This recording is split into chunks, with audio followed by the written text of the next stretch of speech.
Let's start with a very interesting story from Afazihrob. We don't pay you to be 2 minutes late. Over the course of a year, it's hundreds of dollars. Then I find out an interesting detail. I've worked at many retail chains, have had many terrible bosses. Here's one story I think I can give up without any repercussions. At a small specific retail store, 5 to 6 years ago at this point, I was confronted by my old boss on a specific event that I was late by 2 minutes. Previous day, he had asked me to come in on my day off, and at an earlier time than I normally do. I agreed to come in on my day off and work a shift I am not normally used to. But it's retail. It cannot be that difficult. My old boss asked me to work 7 a.m. to 4 p.m., and I showed up at 7:02 a.m., which, in my state, there is a 5-minute window for everyone, and this was 100% not a habit of mine at all. I am normally one to show up 5 minutes early every day and wait aside the time clock. I clocked on and walked to my department with a drink I had already purchased the previous day. As I walked into the department, the manager greeted me, then said, "When I schedule you at 7 a.m., I expect you to be in department by 7 a.m., not a minute later. We can't pay you to clock on, buy something, and then start working." Over the course of a year, that adds up to hundreds of dollars of lost labor for one individual. I told my old boss that my drink was from the previous day and that I just clocked on 2 minutes late. My old boss replied with, "That's not my problem. You need to plan better. You were scheduled at 7 and we are losing cost of labor each minute you are not here. Be in Department AT scheduled time." Which is not true. I spoke regularly with a payroll employee, and she explained to me quite some time prior that the company does not pay you 3 minutes before or after your scheduled time. So, if you clock on at 7 a.m., you are not getting paid until 7:03 a.m. If you clock on at 6:57 a.m., you are not getting paid until 7 a.m. Same for when you return from lunch. However, if you clock on at 7:04 after that 3-minute window, you begin getting paid immediately that minute. My boss was right. I need to plan better. I asked for a print out of my timestamps going back as far as they had record of, and I tallied up each day that I had arrived 3 minutes early and did not get paid for it. I counted well over 330 minutes within a 3-month span that I was not getting paid for, which ended up being a little over $110. I gave my old boss a copy and said, "You can pay me for these dates where I was in department, on the dot, without getting paid for it." My old boss then replied, "That's not how our company policy works." He then went into detail to explain to me exactly what I had already known, and gave him a copy of. Yet my old boss is now recognizing that he's contradicted himself and willingly lied to me. When everything clicked in his head that he's contradicted himself, it was far too obvious because his face went bright red and he started smiling. Immo, like he had been caught. My old boss, "Well, you know the policy. We can't pay you for that." Me, "Then I will begin my shift when I am getting paid, not the minute you schedule me. It's not like you're losing labor if you're not even paying the employees that window of time. Schedule me at 7 if you like, but I will not be clocking on until 4 minutes after the scheduled time, as you will not be losing any cost of labor for it, and I will not be losing pay over your personal policy." For about 3 weeks, I clocked on 4 minutes late every day, no matter how early I arrived. I eventually got a warning from the building's HR that it's riding the line, and very close to getting a write-up, and down the discipline road. I explained to her the entire story, as she seemingly did not like this manager of mine either. She laughed pretty hard at the whole thing and offered me a department transfer with a higher pay. She reminded me that my behavior was listed under a category that could get me terminated, and thought the transfer would be a fresh start.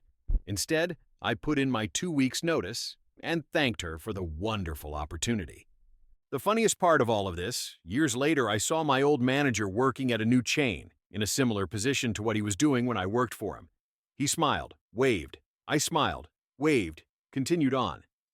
As time went on, I also bumped into the old HR manager, who was working in an entirely different field. I asked her why my old boss left that company.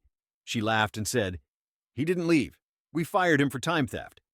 Apparently, my old boss would take a lunch, leave the building, and never clock out for it. My boss once chewed me out for being 2 minutes late, saying it cost the company hundreds over time. Ironically, I'd often arrived early and wasn't paid due to the company's 3-minute window policy.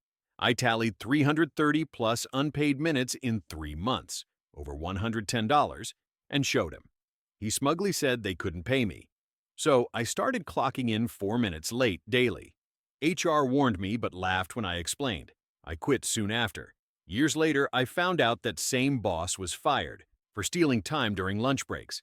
The malicious compliance was flawless, smart, calculated, and rooted in company policy. OP exposed the hypocrisy without breaking rules, made a statement, and walked away with dignity. The boss got exactly what he deserved. The next story from DivaMail. Well, okay, if you're really, really sure. In the mid-1980s, I worked at one of the two largest aluminum companies in the U.S. as a machine automation programmer. I was sent to work on a set of machines in a factory in Alabama. This factory took in raw materials and produced gigantic rolls of sheet aluminum in a wide variety of alloys. This particular factory was an early adopter of the continuous draw electrical smelting method. If you haven't seen this in action, it's worth seeing, as it's amazing. Basically, there's this smelting furnace in the floor running a bazillion kilowatts of furnace heating, and the smelting draw machine very slowly pulls up the ingot from the smelter. The raw ingots were rectangular in cross-section and weighed about 30,000 pounds each, 13.5 thousand kilograms, when fully drawn from the furnace.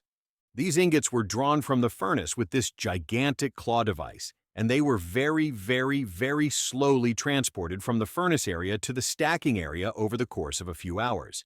In the stacking area, there was this massive cradle thing that accepted the ingot in a vertical alignment and then very slowly rotated it over to a horizontal alignment. All of this is done very slowly. The factory is a union shop with lots of trades represented. I was considered management because I was not a part of any union, and there were a lot of restrictions placed on me in the factory. I come from a union family, so I generally respected the restrictions that made sense and put up with the ones that didn't. My job was to work on the control software that was very slowly being phased in to replace the completely manual system of ingot and roll transport inside the factory. The union guys were all in favor of an automated system, as ingot handling and roll handling were considered to be dangerous jobs. Our story begins one day when the ingot claw machine breaks down. There are about 6 or 7 of these claws on a long oval track, and you can't transport the ingots if the claw machine won't bite into the ingot coming up from the smelter. The entire production line in the factory goes offline when this machine goes down. The machinists take a look and tell the bosses that the line will be down for about 12 hours while they investigate the failure in the control board, manual relays. I'm sitting in the factory office, which looks down over the smelting floor, having a cup of coffee. I overhear a couple of the middle management types discussing how to get the line operating again. One of them, who I will call Idiot 1, suggests that they could use a wire cable sling like you use on a log to lift the ingot from one location to another. Idiot 1 and Idiot 2 discuss the merits of this for a while, and then head down to the shop floor to implement this idea of incredible brilliance. Down on the shop floor, a screaming match ensues between the union guys and management. The guys working on the smelter all drop tools and walk off the site, having filed a dispute with their steward. Idiot 1 and Idiot 2 then proceed to head over to the claw machine operator and tell him to rig up a cable hoist to move the ingots that are standing in the smelters. As the story goes from a conversation over beer later on with the claw machine operator, CMO, claw machine operator, no, lifting these 30,000-pound ingots on a steel hoop is a bad idea. Idiot 1, well, we're telling you to do it. CMO, okay, well, this is not going to turn out like you think. Idiot 2, look, I'm a goddamned college graduate in mechanical engineering, and I'm a senior manager here, and I'm telling you this will be fine. CMO, okay, well, the cable is going to pull off of the hot aluminum and drop the ingot. Idiot 2, no, the coefficient of friction is high enough that it will not drop. Idiot 1, just do what we're telling you, or you can just quit. CMO, okay, let me get my shop steward over here to hear all this and I'll do it.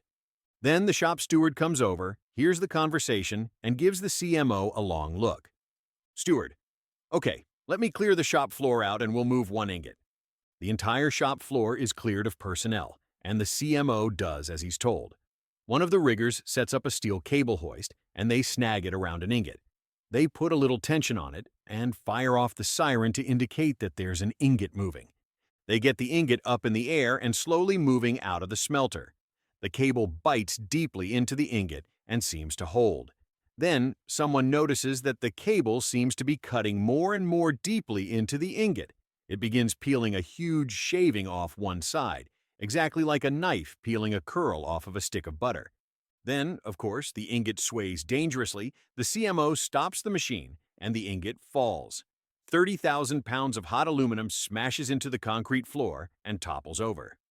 The CMO turns to the completely white-faced idiot 2 and says, "That coefficient of friction you mentioned, that was for hot aluminum, right?" Fallout. Company has to pay out and deal with a grievance from both the foundry smelter guys and the CMO. Idiot 1 is demoted and assigned to a role in the accounting unit. Idiot 2 is reassigned out of a factory role completely and sent to work reviewing technical documents, his dream of being a factory manager gone forever. And it takes almost a week to clean up and fix the shop floor before normal production can resume. Small insert. The ingots are transported inches above the floor, not way up in the air, so even though it dropped on the shop floor, it did so from a few inches. What caused the most damage? And probably the loudest sound I've ever heard was when it toppled over and smacked down horizontally. In the mid-1980s, while working as a machine automation programmer at a large aluminum factory, the ingot claw machine broke down, halting production. Management ignored warnings and ordered a risky fix, using a cable sling to lift 30,000-pound hot aluminum ingots. Despite concerns, they pushed forward. The cable sliced into the ingot, which then fell and toppled, causing massive damage. The engineer managers faced demotion or reassignment, and production was delayed for a week. This costly mistake showed how ignoring expert advice can lead to disaster. The malicious compliance was perfectly executed. Management ignored expert warnings, insisting on a dangerous fix that predictably failed. The fallout was costly, demoralizing, and career-ending for them, proving how blind arrogance and ignoring frontline knowledge can disastrously backfire. The next story from Sumo Ninja 17... New hire misses most of the first 3 weeks of work, then uses me as a reference. TL. Dr. Neighbor Karen takes advantage of our company with outrageous claims, then uses us as a reference. We get our point across with creative wording. Karen continues to use us a reference, and was clueless we protected fellow business owners. Let's call her Karen, just because it fits.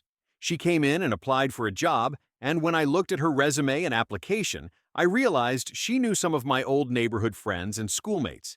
She interviewed well, so I gave her a job. Told her to be in Monday at 9 a.m. Monday morning, she is not in, she no calls, no shows. Tuesday, no call, no show, I had now written her off. Wednesday, she shows up about noon, claims she was in her basement Sunday night, and her brother was working out, and he accidentally knocked her out during his intense workout. She claimed her doctor told her she had a concussion, and she should stay home for a couple days.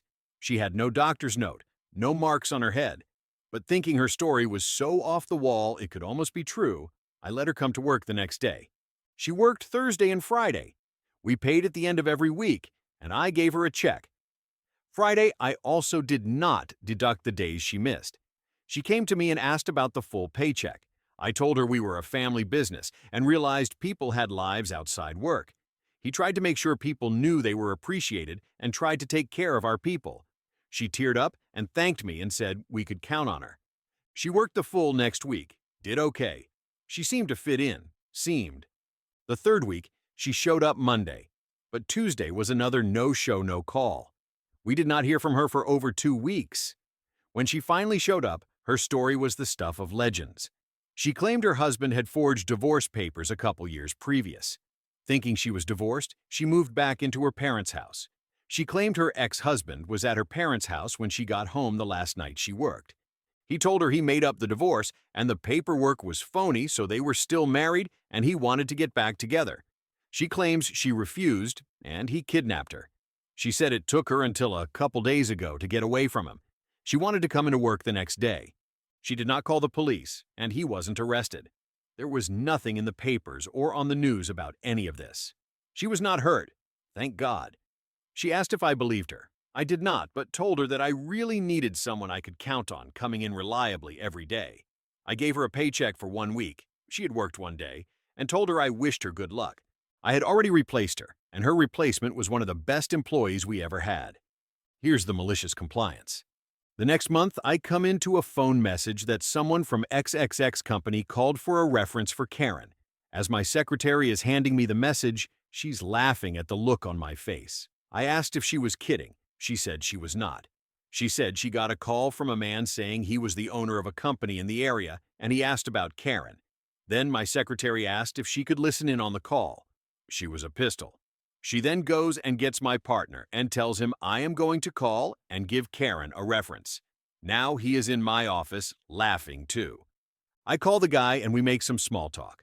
I tell him what we do, and he tells me what he wants Karen to do for him. I tactfully avoided answering any of his questions about Karen directly. I think he was beginning to suspect something. Remember, folks, employers can get in a ton of trouble for bad references.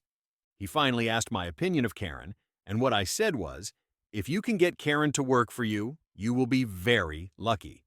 He heard what I said and how I said it. He repeated that back to me exactly as I said it. All my words were the right ones. It was my tone and intonation that got my point across. He thanked me and hung up. Karen comes into the office a couple days later. She looks mad but is trying to be pleasant. She told me she is having trouble finding a job and mentioned she has used me as a reference. She wanted to know if anyone from XXX company has called me. She knew they did. She told me she really want the job at XXX company. I told her I had been called and that I told the guy he'd lucky to get her to work for him. My secretary confirmed that's what I told him. She told him she was right next during the whole conversation. Karen smiled and thanked me and headed to the door. She said she wondered why she was having so much trouble getting a job. She asked if she could continue to use me for a reference, and I told her absolutely. I also told her I'd tell everyone the same thing, that any employer would be lucky if they can get you to work for them. She walked away, smiling, happy and clueless. I hired Karen, who knew some old friends, and gave her a chance despite multiple no-shows and wild excuses, like a basement concussion and a fake divorce kidnapping story. I was patient and even paid her for missed days. After her final disappearance, I replaced her with a great employee. Months later, I got a reference call for Karen.